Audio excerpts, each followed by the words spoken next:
Sharma press conference कर रहे हैं, सुनवाते हैं आपको। 1 लाख पॉजिटिव केसेस आए, जो मैं समझता हूं कि अब तक की सबसे बड़ी संख्या है। महाराष्ट्र में तो हालात बहुत ख़राब है। एक दिन में 40,000 केस भी वहां आए, कभी 25,000, कभी 30,000। यही हालात गुजरात की है, छत्तीसगढ़ की ये हालत है, मध्य प्रदेश की हालत है, दिल्ली हो, हरियाणा हो, बंगाल हो, और हमारे प्रदेश में भी 16 फरवरी को 60 केसेस थे, जो बढ़ते बढ़ते पिछले 15 दिन का ट्रेंड है। 21 तारीख को 476 से थे, और ये लगातार ट्रेंड 15 दिन का मेरे पास है। कल जो पॉजिटिव केसेस आए वो 1729 हो गए। 10 से ज़्यादा जिले, 50 से ज़्यादा जहां संक्रमित हैं लोग। मैं समझता हूं कि पूरे राजस्थान में कहीं कम और कहीं ज़्यादा ये पॉजिटिव केसेस की संख्या सामने आई है। प्रधानमंत्री जी ने भी अभी राज्यों के मुख्यमंत्रियों की वीडियो कॉन्फ्रेंस की थी, और उसमें उन्होंने कहा कि सभी राज्यों को 70% RT-PCR टेस्ट करने हैं। आप जानते हैं राजस्थान तो पहले से ही 100% RT-PCR टेस्ट कर रहा है। अभी हमारी कैपेसिटी 70,000 टेस्ट पर डे की है। आने वाले दिनों में हम इसको बढ़ा के 1 लाख करेंगे। इसके लिए काम शुरू हो गया है, और जो इक्विपमेंट है वो मंगाने की प्रक्रिया हमने शुरू कर दी है।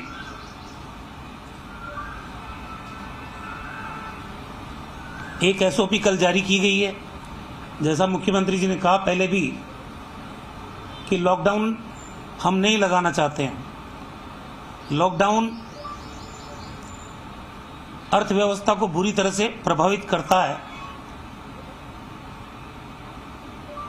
अब लॉकडाउन भी नहीं लगाएं और सख्ती भी नहीं करें तो ये बढ़ते हुए केसेस को कैसे नियंत्रित करें।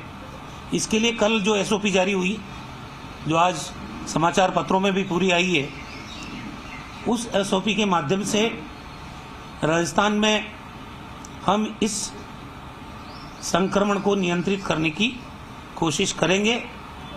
जो बाहर से आने वाले यात्री हैं इंटरस्टेट, चाहे वो स्वयं के वाहन से आ रहे हों, चाहे वो ट्रेन के माध्यम से आ रहे हों, चाहे इंटरस्टेट बस के माध्यम से आ रहे हों, चाहे वायुयान से आ रहे हों, सब लोगों को 72 घंटे की लेटेस्ट RT-PCR रिपोर्ट अपने साथ लाना अनिवार्य किया गया है। और जो नहीं लाएंगे उनको 14 दिन क्वारंटीन, होम आइसोलेशन में रखेंगे। अगर वो होम आइसोलेशन में जो प्रोटोकॉल हमने तय किया है उसकी अनुपालना नहीं करेंगे तो फिर उनको इंस्टीट्यूशनल क्वारंटीन में रखा जाएगा। जिस ढंग से जिलों पर और उपखंड स्तर पर टीमों का गठन किया गया है, वैक्सीनेशन का दौर चल रहा है। राजस्थान ने 70 लाख वैक्सीन लगाई है अब तक कंट्री में। पहले 2 राज्यों में हम हैं, 2-3 राज्यों में। आने वाले समय में हमारा टारगेट है कि 45 साल से ऊपर के सभी लोगों को, जिनकी संख्या 2,09,00,000 है, हम वैक्सीनेट करें। और ये कम समय में करने के लिए 7 लाख डोज पर डे अगर राजस्थान में वैक्सीनेट हम कर पाते हैं तो हम समझते हैं कि 45 साल से ऊपर के लोगों को वैक्सीनेट किया जा सकेगा। फिर भी वैक्सीन के बाद भी विशेषज्ञ चिकित्सकों का मत है, दूसरी डोज भी किसी के लग जाए तो भी कोरोना हो सकता है, लेकिन वो माइल्ड होगा। इसीलिए बार बार जोर दिया जा रहा है, मास्क वैक्सीन से ज़्यादा कारगर है। आप मास्क लगा के रहें। जो कोविड का एप्रोप्रिएट बिहेवियर है उसकी अनुपालना सुनिश्चित करने के लिए सरकार ने भी प्रयास शुरू किए हैं। फाइन भी लगाना पड़ेगा तो फाइन भी लगाया जाएगा।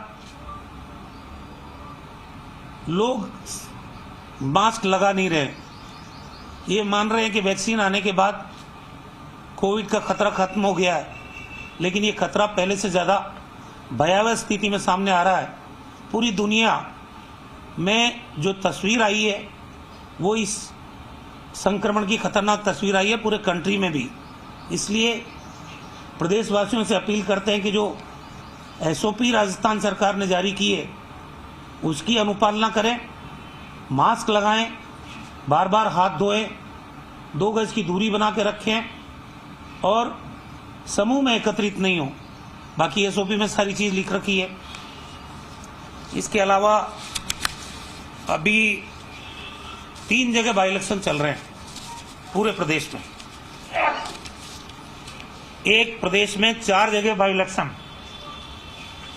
4 जगह बाई इलेक्शन, और बाई इलेक्शन 4 में से 3 जगह निर्वाचन आयोग चुनाव करा रहा है और कोई कारण नहीं दे रहा है कि चौथी जगह आपको चुनाव क्यों नहीं करा रहे हैं। निर्वाचन आयोग ईवीएम मशीन आसाम के अंदर एक प्रत्याशी के गाड़ी में मिल रही है, कोई कार्यवाही नहीं हो रही है। एक बगल में मीटिंग हो रही है और प्रधानमंत्री दूसरी जगह वोटिंग हो रही है और अपील कर रहे हैं। मतलब एक जमाना था कांग्रेस पार्टी की सरकार में, निर्वाचन आयोग अगर हाथ का सिंबल कहीं दिखता था उसको ढकवाने की बात करते थे। ये जो सड़कें थी जिनमें प्रधानमंत्री जी की फोटो लगी रहती थी, उन फोटो को ढकने का काम करते थे। ये शिलालेख जितने भी होते थे उद्घाटन के, उनको कवर करने की बात होती थी। आज निर्वाचन आयोग इन सब चीज़ों पे मौन क्यों है? फेयर चुनाव, निष्पक्ष चुनाव, इसकी बात करना बेमानी है आज की तारीख में। और जिस ढंग के हालात यहां हो रहे हैं, गंगापुर से बेंगलोर तक रगड़ कर रख देंगे, ये कौन कह रहा है? भारतीय जनता पार्टी के मुख्य सचेतक जोगेश्वर गर्ग। साड़ा विधानसभा क्षेत्र जहां बाई इलेक्शन हो रहा है, वहां के प्रत्याशी पितलिया जो निर्दलीय है के रूप में फार्म भरा, उनको कह रहे हैं रगड़ के रख देंगे। कहां तक? गंगापुर से लेके बेंगलोर तक। और अगर जीत करके पार्टी को नुकसान पहुंचाया तो क्या हम छोड़ देंगे? 3 तारीख नामांकन वापसी की निकल जाने दो, उसके बाद क्या होता है इसकी कल्पना भी नहीं होगी उनके दिल में। इतने खतरनाक तरीके से, और सारे अखबारों में छप रहा है, निर्वाचन आयोग कुछ इसका प्रसंज्ञान नहीं ले रहा है। ये कहा जा रहा है सरेआम कि टक्कर में ही नहीं बीजेपी, तीसरे नंबर पे है। टक्कर किसके है? निर्दलीय प्रत्याशी के और कांग्रेस पार्टी के। ये भी ऑडियो में है। फिर लालच की बात भी आ जाती है कि आपको सतीश जी से बात हो गई, प्रदेश स्तर में एडजस्ट करेंगे, अगर यहां नहीं हो पाया तो अरुण सिंह जी से बात करेंगे, आपको दिल्ली में सम्मानजनक स्थिति में कहीं एडजस्ट करेंगे। अब एक बात बताइए, कर्नाटक के राजस्व मंत्री है आर अशोका, और एक हमारे एमएलसी हैं जो राजसमंद के रहने वाले हैं, लहर सिंह, वो कर्नाटक में एमएलसी हैं। उन्होंने क्या हाल किया पितलिया के परिवार का। सारी दुकानें जो प्रतिष्ठान थे उन पे ताले लगा दिए, वहां पुलिस भेज दी, महिलाओं को डराया धमकाया गया, उसके परिवार को मजबूर किया गया, और वो यहाँ आए सारे जने और ये कहा कि हम रेल की पटरी पे कूद के आत्महत्या कर लेंगे, नाम वापस ले, नहीं तो ये कारोबार खत्म कर देंगे। क्या हाल है ये?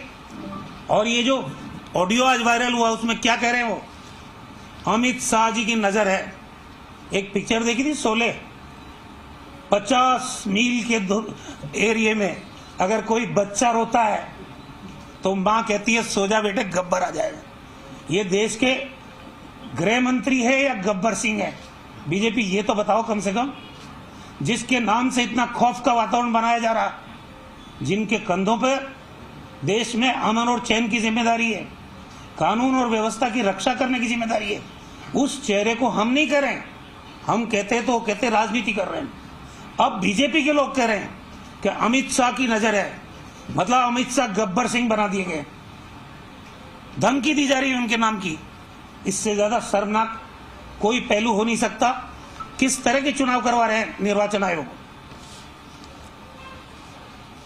सबसे बड़ी बात तो ये कि हमको तो अटैक कर ही रहे थे, हमारे पर तो ईडी, इनकम टैक्स और सीबीआई का प्रहार हो ही रहा था। अब बीजेपी को ही नहीं बख्श रहे हैं। ये भारतीय जनता पार्टी का है, खुद ही कह रहे हैं वो।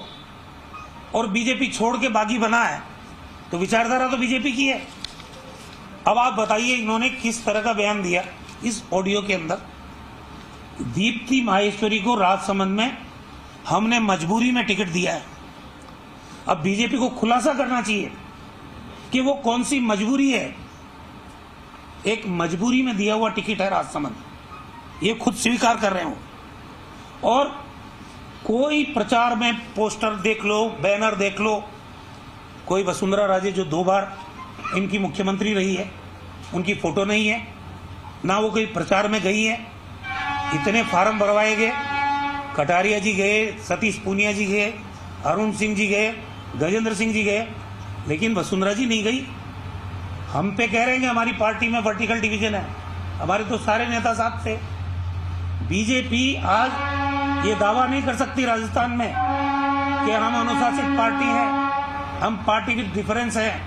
आज भारतीय जनता पार्टी में वर्टिकल डिवीजन है, और जिस ढंग से वो खुद मान रहे हैं कि जिसको हमको टिकट नहीं देना था उसको मजबूरी में हमको टिकट देना पड़ा,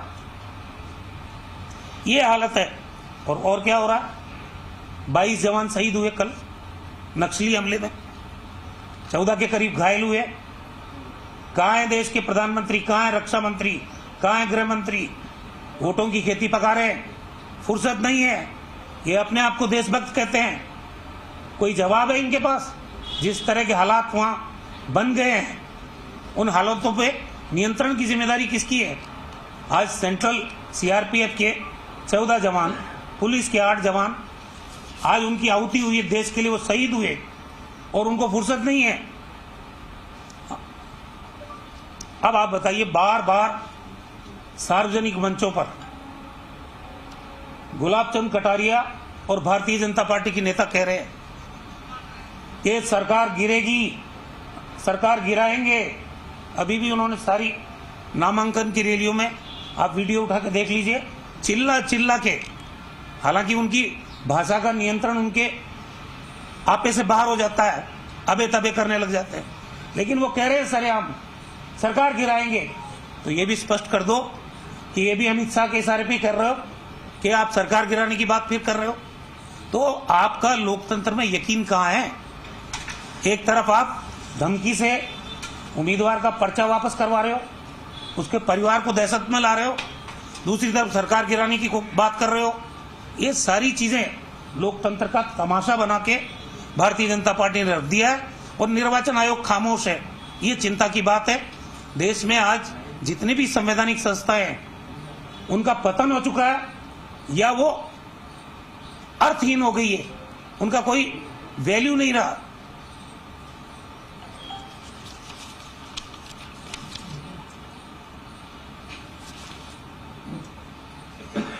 आपको पूछना कुछ?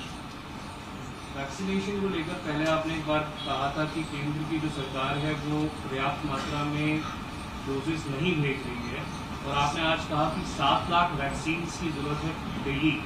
अगर 45 से ऊपर के लोगों को पूरी तरह से वैक्सीनेट करना है, तो अभी की क्या स्थिति है? क्या पॉपुलेशन उठा रही है केंद्र की? देखिए, वो जब मैंने बयान दिया था उस वक्त हमारे पास 4,40,000 वैक्सीन बची हुई थी, और हम 2.5 लाख के करीब पर डे लगा रहे थे। तो चिकित्सा मंत्री रघु शर्मा को आपने यहां पर सुना। कोरोना को लेकर जिस तरह के हालात है उसमें किस तरह के कदम उठाए जा रहे हैं, और इसके अलावा चुनाव को लेकर बीजेपी पर निशाना साधते हुए नजर आए चिकित्सा मंत्री रघु शर्मा। फिलहाल इतने खबर जा रही है, आप बने रहिए ज़ी राजस्थान के साथ।